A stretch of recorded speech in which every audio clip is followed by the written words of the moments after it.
Test print Epson L3250. Ayan yung nozzle check niya, oh. Pangit. Ayan, model. Walang block. Yun, ito yung gagawin natin. Ayan, baklasin natin yung mga damper. Tapos, lagyan natin ng cleaning solution ang printer head. Ayan ang gamit natin, cleaning solution. Ayan. Tested yan mga ka-JJR. Matagal na namin ginagamit. Ayan o, mga laman. Kaya alisin niyo yung mga hangin, saka yung mga nagbara, yung mga ink. Tapos itutulak natin yung mga yung ink niya diyan sa damper para pag na-cleaning hindi mahirapan yung printer head. Ayan, kita niyo.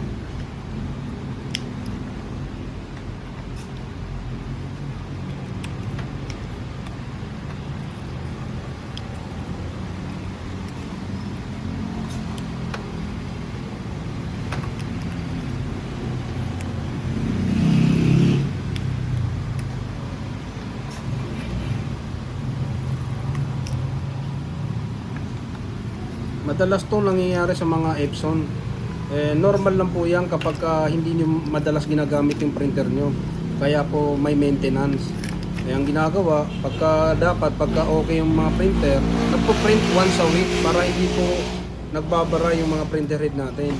Lalo na sa mga pigment at sabli. Pero kapag mga dye ink, yan, normal lang po yan. Kaya kailangan natin talagang mini-maintenance. Ayan, i-declag na natin yung printer head.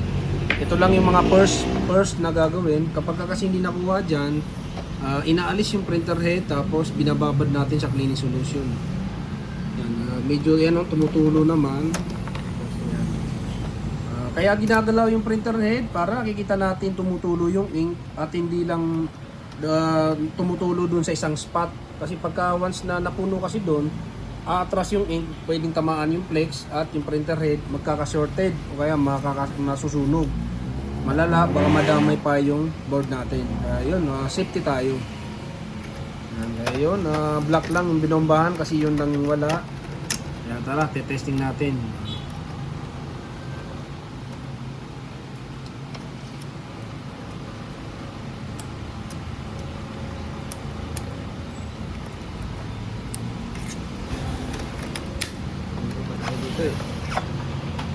Tapos na natin i-cleaning.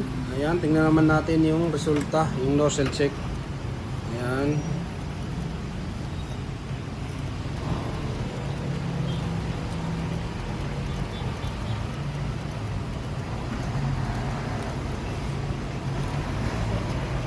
Ayun, lumabas na yung Ito yung dati, ito ngayon.